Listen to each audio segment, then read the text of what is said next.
What's up, guys? The Marvin Vettori vs. Roman Dolidze card just wrapped up. It was better than expected. It had like no name value, but it doesn't need to have name value to be an exciting card, as I cope. No, but there were some good performances. The best performance and the best fighter on the card, in my opinion, was Kevin Vallejos. Blasted Choi-Seung with that right overhand, TKOing him with ground and pound. Very good boxing. It resembles a lot of Ilia Topuria. Low stance, leaning forward slightly, looking for the big power punch, and very patient with the footwork. Like, his footwork is slow when he's in his idle stance, but then when he has to react, that's when he moves very quick. The rhythm is very similar to Ilia. And this is the same guy who lost to John Silva on the Contender Series in a competitive fight, so maybe he's one of the fighters on the card that will get better. It would probably see him in the rankings. If you're looking at this card and trying to see like which fighter is going to be ranked, I think Kevin Vallejos and Andre Lima are your two fighters. You might be able as well, but I don't know about that. Maybe top 15 is his ceiling, but I think Vallejos and Lima could be top 10 fighters. For the rest, I mean, there were just some good performances.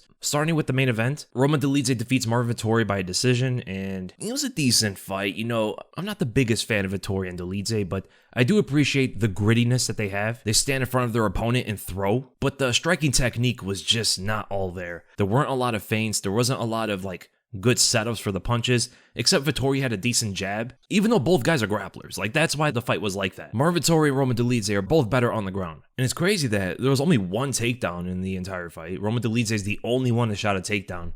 And that's why they were throwing head kicks without really any setups to it, or just firing down the power hand, reaching in with the lead hand without even like following up with power punches at times. You saw that a few times from Marvin Vettori, but it was a decent fight overall. There was a lot of action and yeah, just a middleweight fight. And it's a good win for Roman Dolidze. So now they're 1-1 with each other. Do they do the rubber match? The Marvin Vettori Roman Dolidze rubber match that everybody's anticipated for. Maybe. Dolidze's better now, but I don't think Vettori and Dolidze are going to be like some top ranked fighters or anything like that. But for their next fights, so Dolidze is going to be in the top 10. Vettori's probably going to be, I would guess, like number 11 if they put Costa down 1. And maybe they could do Roman Dolidze versus Jared Cannonier. And as for Marvin Vettori, maybe him versus the winner of Reiner de Ridder and Bo Nickel. That'd be an interesting fight, actually. And then in the co-main event, Chidi Njokuani knocks out Zaleski dos Santos in the second round. That was a pretty cool knockout, man. Clinching up with the knees as Zaleski enters in, which is very different, right? So there was momentum while he was throwing knees. He didn't stick Zaleski into the clinch before throwing the knees. He followed with the momentum and threw knees at the same time while he's moving. Landed one across the jaw. It almost looked like he knocked him out cold with that shot, but throwing out some good kicks himself, switching stances in moments to give away the open stance from Zaleski, as he is mostly a kicker. In the beginning of that second round, it was interesting to see Njokuani throw so many kicks in the beginning without even like measuring as much with his jab or his punches in general. But his control of space, holding the distance against Zaleski, he always had the advantage if Zaleski ever entered in with some kind of explosion. But to land the knees the way he did was very cool. But Njokuani did miss weight for the fight. Then Alexander Hernandez defeats Kurt Holobaugh by decision. Not the most exciting fight. In the first round, there was a lot of kicking from Hernandez, and Holobaugh was landing some punches from range, just firing out the right straight. Hernandez didn't really have the best head movement, but he had decent footwork, right? There's a difference with just moving your feet than moving your head. And if you could fire a punch quick enough, it's hard to move your feet faster than that, you know? So he was always in line of sight of the right hand without the proper head movement. He did shoot a takedown at the end of the round and fell into a guillotine. And Holobaugh was throwing a lot of these front kicks, even switching with both legs, like left front kick, right front kick, almost like he's marching forward. But Hernandez's boxing actually got a lot better, especially offensively, mostly offensively. He was landing some good uppercuts, some decent jabs, good body shots, even switching stances and throwing jabs as well. The hardest thing for Hernandez was the pressure of Holobaugh. I mean, he was really putting it on him in that second round, constantly marching him down, throwing the right hand, and finding success with his punches for the most part, as Hernandez's head movement never really got better throughout the fight. And it wasn't just him on this card either. I mean, there were various fighters who just didn't have good head movement. Hernandez got a good takedown in the second round, and in the third, Holobaugh started to slow down. He wasn't able to put on the same kind of pressure, and also made the takedowns for Hernandez a lot easier. Ending the round with some big ground and pound shots, landing some, missing some, but he was emptying the gas tank, putting everything he can at the end of the fight, trying to win by decision, and which he did. It was a decent fight, but, you know, not the best fight in the world. And then we go to Damon Blackshear, submitting Cody Gibson in the second round. Bro, throughout the fight, I was trying to read what Gibson's tattoo on his chest says. It was bothering me the entire fight because, like, the font of it's so different.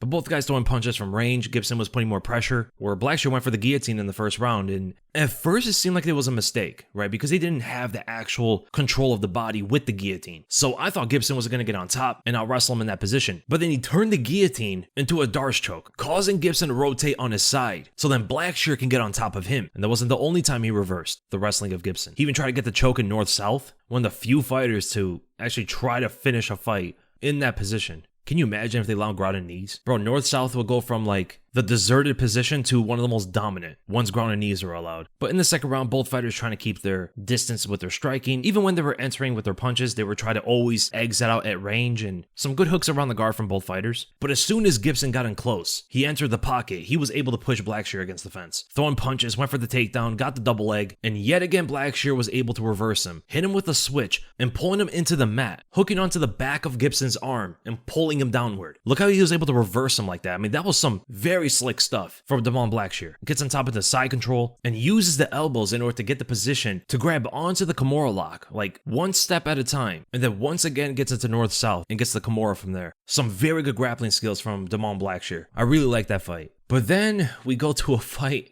I didn't like as much, where Brendson Ribeiro submits Diyar in the second round with a Kimura as well, but he did it from bottom, right? He started his Kimura from the bottom position, rotated him over, and he hooked onto the leg to keep him in the position from stepping across, positioning himself above the arm so he can't really pull it out, you know? Very basic stuff from Ribeiro, basic Kimura lock from the bottom, but what was Diyar doing? I mean, did the weight cut like affect him that much? He didn't look good in that fight at all. He literally walked into a 2-punch combination and dropped in that first round. Literally walked into it. Like, remember when Marcin Prachnio walked straight into Sam Alvey and got KO'd in the first round? That's what that reminded me of. His wrestling was decent, but he got outmaneuvered on the ground and he didn't recognize the Kimura fast enough. And with the fact that Diyar missed weight, I wouldn't be surprised if they cut him. Big upset win for Brendson Ribeiro. In fact, there were so many of those. So many underdogs won in this card. So even though a lot of people didn't care about this card, it was very good for any bettors out there, right? Especially a lot of people who bet on the underdogs. You guys probably cashed in. And then Vallejos with the big knockout, best performance, and the best fighter of the entire card. He's probably going to be in the top 10 of the featherweight division. And then we go to Waldo Cortes Acosta,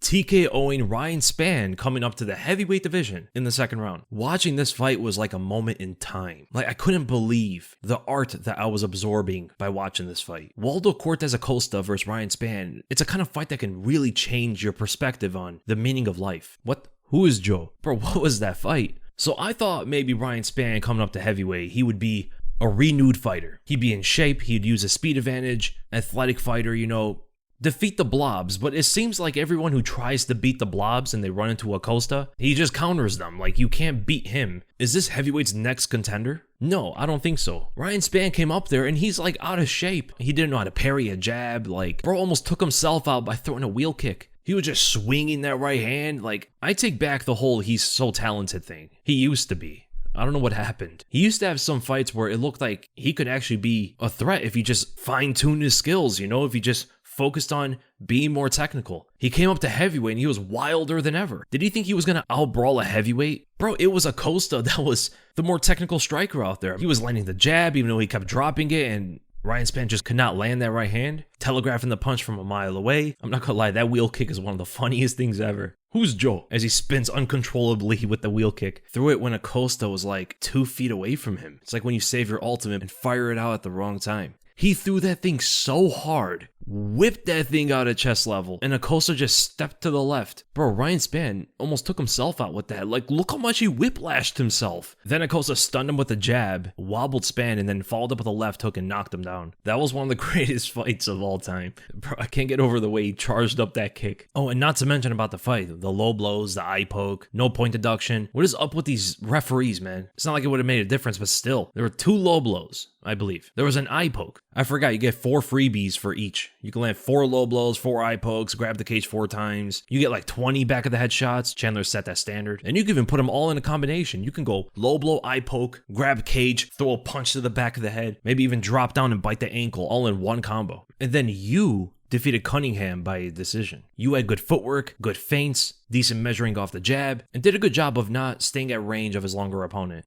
So the in and out movements with the feints threw off Cunningham throughout the fight. And he was also able to enter with some good takedowns. Not the most exciting fight, but it was a good display of technique with footwork and distance management. This fight was a very good example of how a shorter fighter is able to control the distance against a longer fighter. And then the Taekwondo master, Carlos Vera, knocks out Musasa in the second round. And they say Taekwondo doesn't work in the UFC. It doesn't as a base, but I guess at a lower level it can. You have to learn Muay Thai or wrestling or boxing or something as your base and then incorporate Taekwondo techniques. So like the spinning kicks, the footwork, all that sort of stuff should be secondary. That's what makes the kicks a lot harder to see for your opponent, is when you're measuring with your jab and throwing out these round kicks like Muay Thai fighters do. And then out of nowhere, the traditional Taekwondo kicks fly out at different angles. That's uncommon in MMA. And you saw that in the knockout where Carlos Vera measured with the lead hand, then threw the right overhand, and he threw it a few times throughout the fight. He was almost like straight arming it, not curving the arm as he threw the overhand, and it caused Musasa to move out on an angle as he was moving throughout the entire fight. And Vera knew that if he can get him to move out at a certain angle, he could throw out a same side combination, right hand into right high kick, lands a flush on Musasa, and finish the fight with a rear naked choke. He also landed a good spinning heel kick after Musasa kicked out his leg, so he used the kick itself to move with the same momentum, the same rotation to throw the spinning kick. It caused him to flop to the ground, and that happened a few times throughout the fight.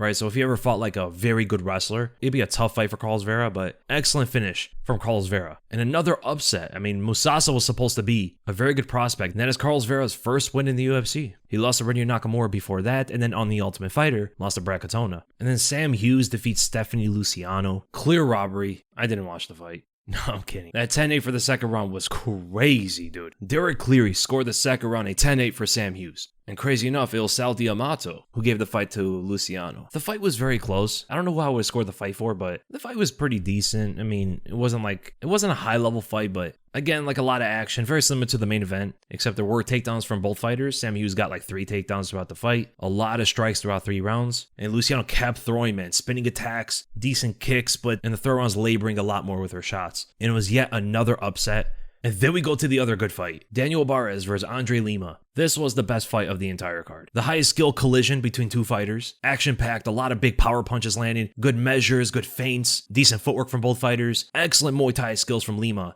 and good boxing from Barez. A decent takedown in the first round too, landing those body shots coming up to the head, but the straight punches from Lima were just stinging him, man, blasting his head back. And he was covering up pretty well against some of those punches, not getting hit clean. And even though Barez has respectable punching power, it seemed like Lima was more powerful than he was. How Andre Lima fought in that fight was a good representation of like how well solid Muay Thai skills can perform in MMA. But Andre Lima was so much more powerful that it got Barez to hesitate many times throughout that fight. But then Andre Lima, especially in the second round, was landing big right hands to the body, followed by crushing leg kicks. He was damaging every part of Barez's body, leg, abdomen, head, and then on top of all of that, takes down Barez 2 times in the fight and submits him in the third round with a rear naked choke. Bro came out to put on a performance. Andre Lima is going to be, most likely, a top 10 fighter of the flyweight division. Flyweight's such a good division now, man. Better than it's ever been, by far. You have fighters like Andre Lima who are not even ranked yet. I mean, he's going to be ranked, right? Absolutely. I think his floor is top 10. I don't even think that's his ceiling. I think his ceiling is maybe like a title challenger, but I think he's at least a top 10 fighter. I think he could beat some top 10 guys right now. You have fighters like him, Joshua Van, Charles Johnson, Ramazan Tamirov, Tagiru Lambakov, Kai Asakura, like... Bro, even like the bottom of the rankings have such good fighters. Flyweight is low-key one of the best weight classes in the UFC right now. The only thing is the champion is beating almost everybody, but by being a fan of greatness, it's just like to see the best skills in the UFC. Flyweight is absolutely one of the best weight classes right now. And it's only getting better, which is crazy. And then we go to the other female fights, which, crazy enough, 2 knockouts. Priscilla Cachoeira knocks out Josiane Nunes in the first round. Another upset on the card. Priscilla Cachoeira was coming off a 2-loss streak, and she lands an uppercut against Nunes that KOs her cold, like eyes rolling to the back of her head. The knockout was really cool. And then Carly Judice knocks out Eunice Dubin in the first round. A really good high kick knockout. She had good footwork throughout the fight, and as soon as you saw her dipping in and out and throwing that one question mark kick in the beginning of the fight, I knew right from there it was not going to be good for Dubin, even though I picked Dubin to win. Yeah, I underestimated Judice. I thought maybe Dubin's power was going to get her to the win, but There's a reason why she was a big favorite for a reason, I guess. The card has some good finishes, but man, the UFC should really raise the quality of these fight nights. Like, this can't be the average fight night. It's cool seeing finishes, it's cool seeing knockouts and stuff like that, but just because there's finishes doesn't mean they're good fights or good fighters, you know? I like to see high skill, high technique, good matchmaking, all that sort of stuff. There was a few of those kind of fights on the card. I thought the co-main event was decent. I thought Blackshear versus Gibson was decent. Vallejos had a very good finish. Carlos Vera's finish was cool. Andre Lima's fight was crazy good. That was the fight I enjoyed the most out of the entire card. And that's pretty much it. When the main event just doesn't stack up to even some of the prelim fights, that's not great, right? Most people are watching the cards for the main event. And especially the only two fighters who are ranked in their divisions. And they didn't have like the highest skill fight on the card. Like, to put that into perspective, you know, like Vallejos is a better fighter than both the guys in the main event. So is Andre Lima. Maybe even you is. I'll talk more about the cards and like the quality of it and stuff like that in the podcast. And the podcast should be up tomorrow morning because there's reports that the UFC is going to go to Netflix, and ESPN is not happy with the UFC's numbers. They're not happy with the pay-per-view numbers. They're not happy with any of that stuff. And the UFC is also not happy with ESPN either. So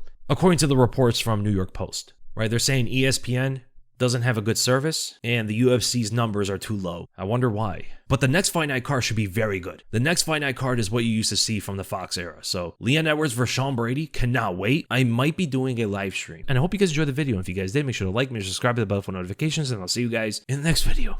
Well, I was running out of breath.